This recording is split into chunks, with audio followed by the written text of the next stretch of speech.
are claustrophobic, and with good reason. The mere thought of being trapped in a confined space is enough to incite panic in even the most composed individual. Usually these fears never have any basis, but occasionally people's worst fears come true. From castaways to curious children, we're exploring the stories of people who got stuck in the strangest places.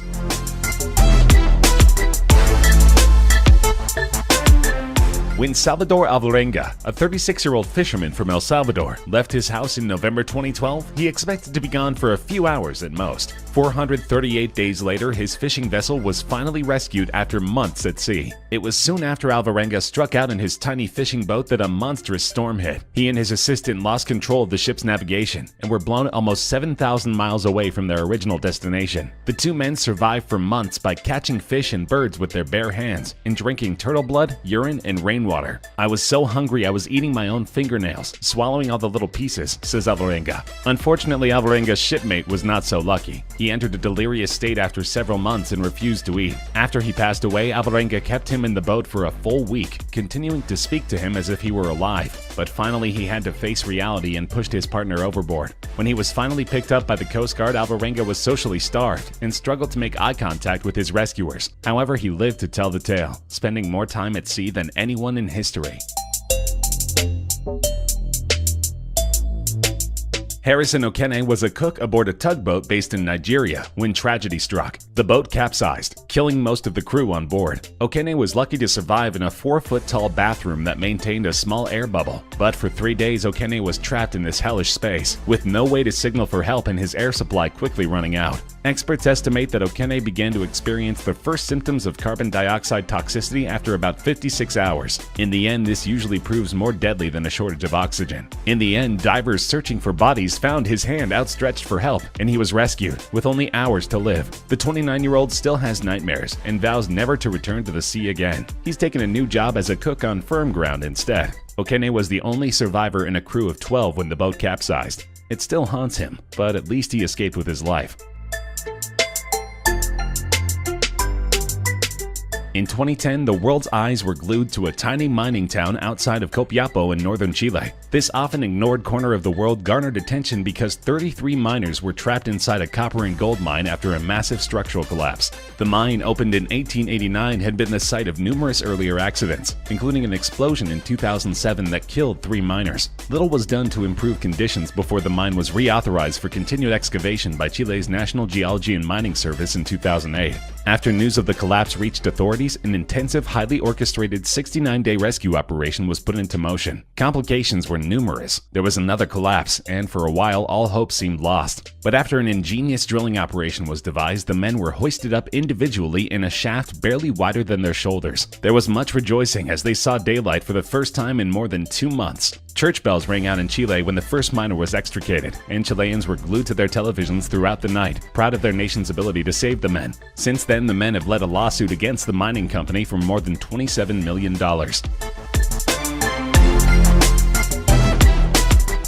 Window washing in New York City is not a profession for the faint of heart. These workers regularly scale massive buildings to keep up their appearances. Back in 2013, 2 window washers were following their daily routine, dangling around the 46th floor when a cable broke and they plummeted. Hanging by a thread by the 44th floor, they were trapped. Firefighters working inside the Hearst Tower, designed by Norman Foster to be one of the most environmentally friendly buildings in the history of the Big Apple, cut a hole into one of the windows on the 44th floor to bring the stranded men safely inside. And just to be sure, the window washers were attached to an extra safety harness lowered from the roof. While they had effectively lived through a nightmare, the men were thankful to escape with their lives. Additionally, the Hearst building is an epicenter for print media, so the event was extremely well documented, making the men famous for a day. Reportedly, they were right back at work the next day.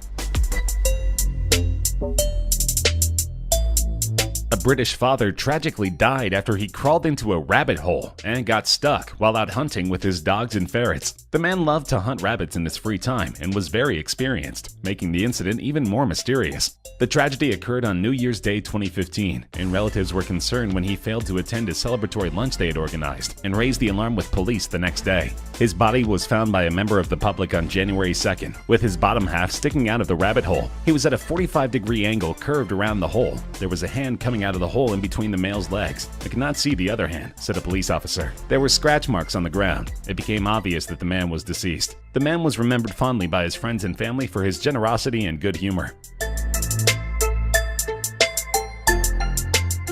This is another bizarre one. Patrons of a cash machine in Corpus Christi, Texas thought that they were the subjects of a practical joke after pieces of paper with pleas for help came out of the cash slot in place of money. This went on for 3 hours before someone thought to alert the authorities. One handwritten note slipped by the trapped man to a customer said, "Please help, I'm stuck in here and I don't have my phone. Please call my boss." The message included the employee's phone number. The officers who arrived also thought that they were the butt of a joke, but sure enough they heard faint cries from within the machine. It turns out that an unnamed man was maintaining the machine when it locked on him. Unfortunately for him, his phone was outside, meaning that he needed to resort to handwritten notes to finally find freedom, which the police eventually offered him by breaking down a door. The man went on his way before the media could properly identify him.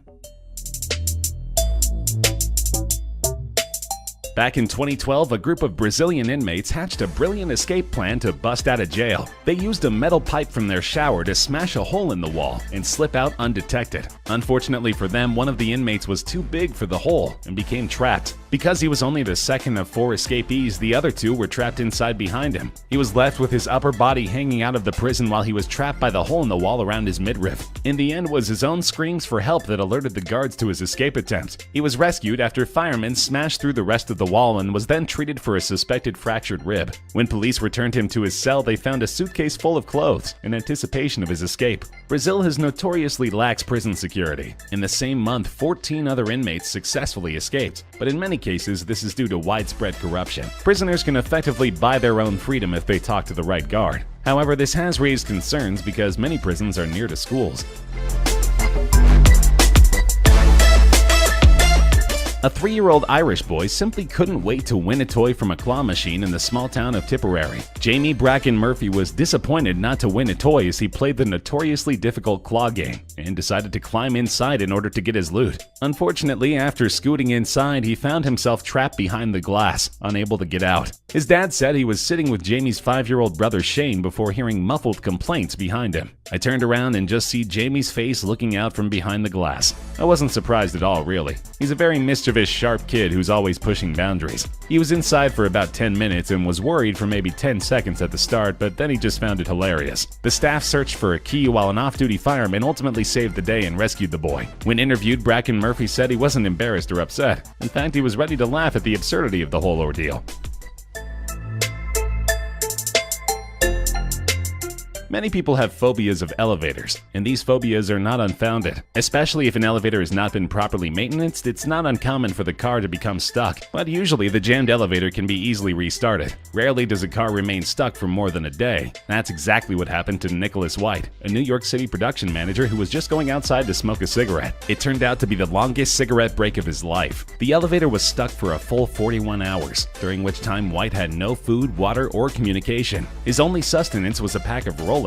Rolaids aren't a very good meal, White said. The most difficult part of the ordeal, he said, was going 41 hours without water. At one point, White thought he might die of dehydration. He relieved himself by opening the elevator doors a bit and urinating down the elevator shaft. After the 41-hour nightmare, White received a settlement from the building. Unbelievable to many, he still takes elevators.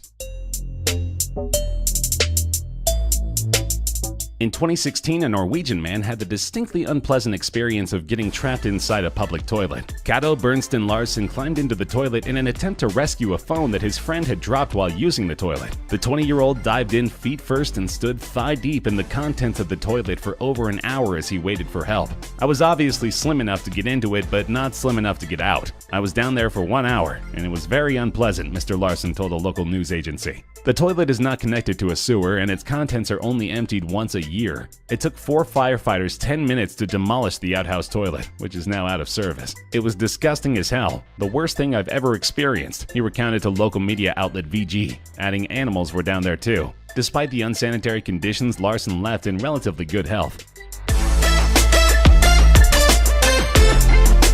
In a strange incident that nearly turned tragic, a 91-year-old French woman was trapped inside of a bank vault when the staff forgot that she was inside and locked the door. Her son became alarmed when he couldn't reach her for more than a day. The pensioner was left sealed in the high-security chamber in total darkness and without food or water when the BNP Bank in Rennes, Western France closed for the weekend. Because of her old age, it's a blessing she was not harmed. She was tired and thirsty, but otherwise in good shape and very polite, and very pleased we found her, said a police spokesperson. An investigation has now been opened to establish if charges could be brought against bank employees for negligence, the police commissioner said.